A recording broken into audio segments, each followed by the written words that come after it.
Hai semuanya, Assalamualaikum. Kembali lagi di video reaction saya kali ini guys. Oke, mudah-mudahan semuanya sehat selalu. Nah, kali ini saya mau tengok video tentang ini ya. Pertama kalinya dalam sejarah bahasa Indonesia resmi digunakan sebagai bahasa kerja di UNESCO. Jadi resmi sudah gitu ya. Bahasa Indonesia digunakan sebagai bahasa kerja di UNESCO. Gila, ini luar biasa ini ya. Bahasa Indonesia semakin ini tuh semakin pesat gitu. So jangan lama-lama lagi, mari sama tengok video ini. Let's go.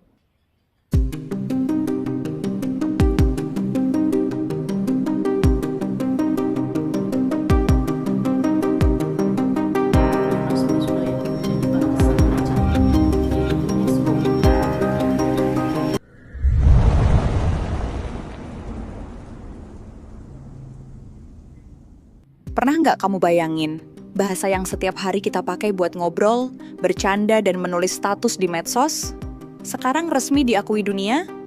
Ya, untuk pertama kalinya dalam sejarah, bahasa Indonesia resmi menjadi bahasa kerja di UNESCO. Sebuah pencapaian besar yang menandai bahwa bahasa kita nggak lagi cuma milik bangsa Indonesia, tapi sudah jadi bagian dari percakapan dunia.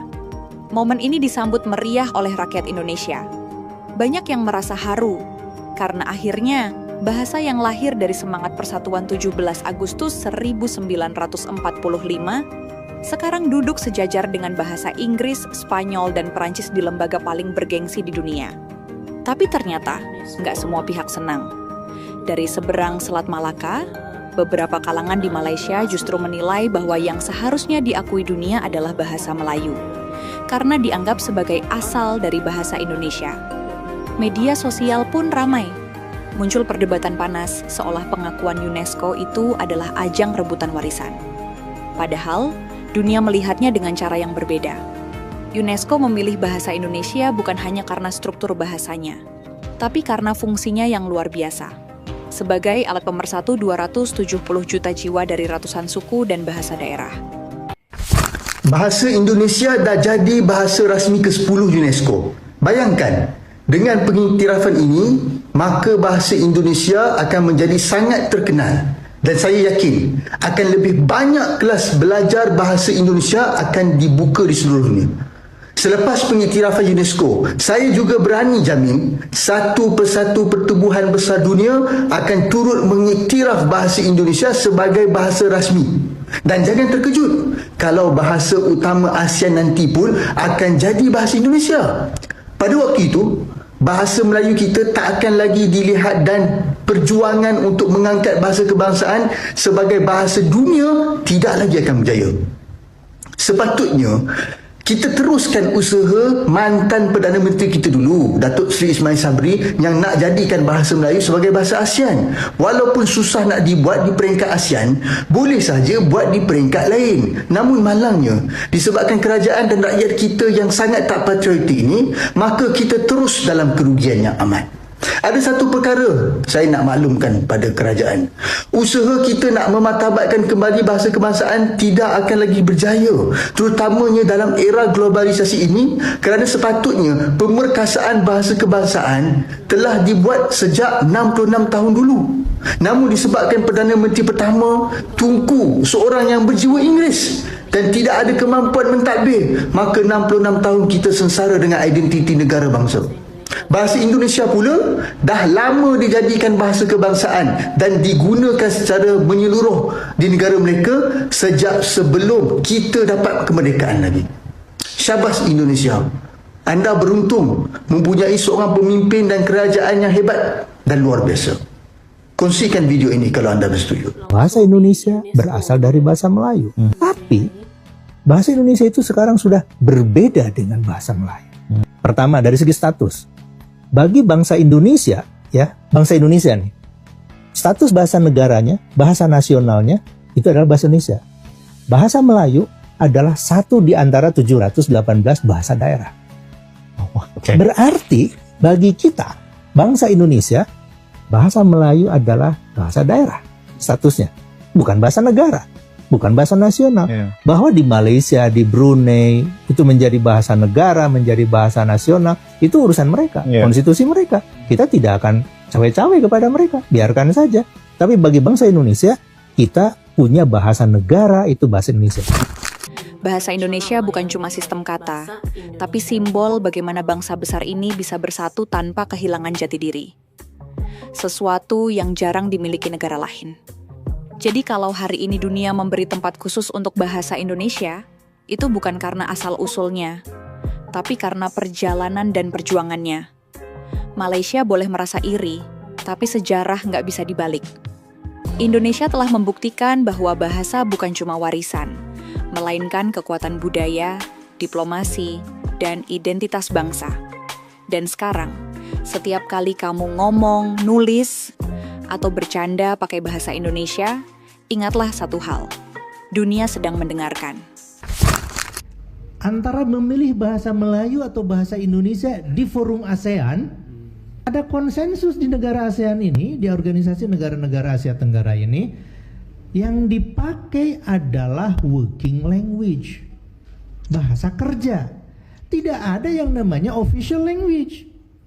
Jadi kalau Indonesia mau mengusulkan bahasa Indonesia menjadi bahasa resmi ASEAN, pasti Malaysia akan memveto.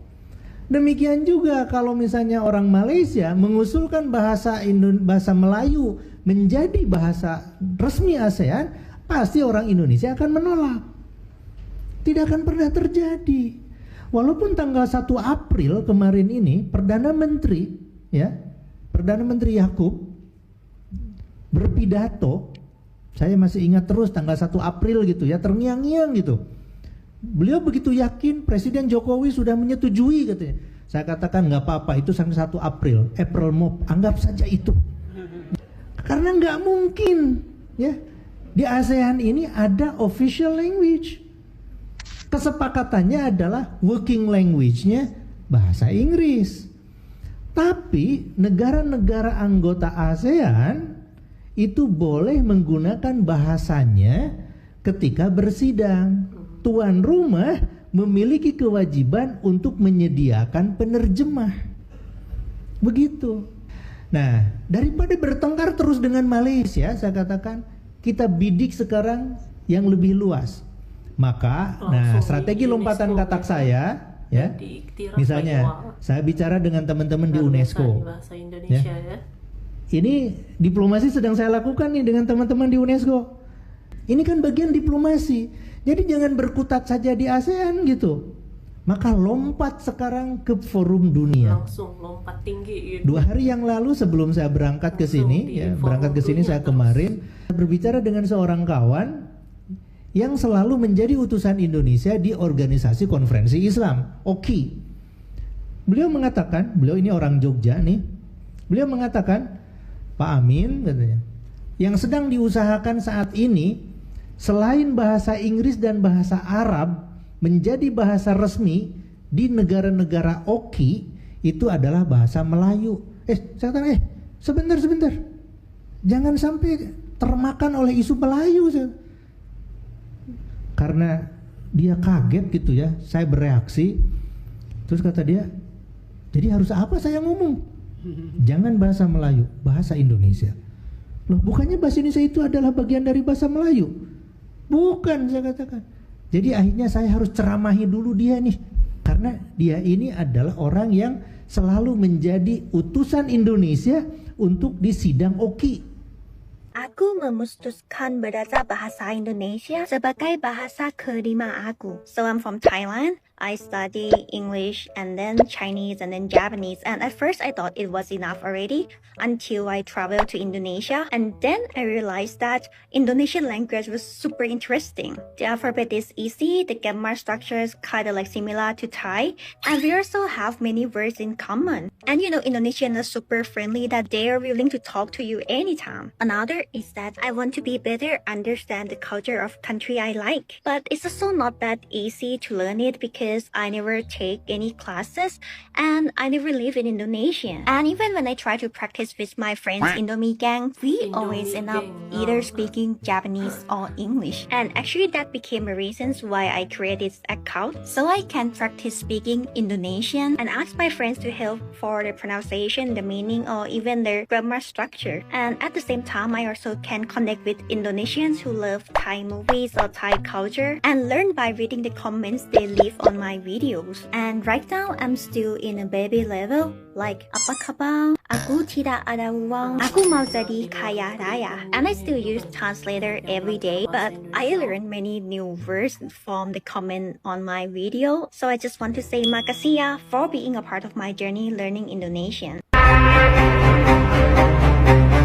Di sini ada 100 orang asing yang bisa bahasa Indonesia. Nama saya Yani, saya asal dari Meksiko. Saya belajar bahasa Indonesia karena 10 tahun yang lalu saya dapat Dharma Siswa untuk belajar gamelan dan batik dan sampai sekarang pakai karena suami lo. Nama saya Mahmud Ali Musa, saya dari Tanzania. Saya belajar bahasa Indonesia itu untuk menjadi seperti dubes Indonesia di Tanzania. Nama saya Katsusa, berasal dari Jepang. Saya cinta banget sama Indonesia, jadi ingin banget terus belajar bahasa Indonesia. Matias dari Australia. Bahasa Indonesia adalah kunci untuk kebudayaan lainnya. Nama saya Reni, saya dari Bulgaria. Saya belajar bahasa Indonesia dari Universitas Sofia di Bulgaria. Eze Carlos, saya berasal dari Timor Leste. Saya belajar bahasa Indonesia di sekolah Renat. Bahasa Indonesia bagus.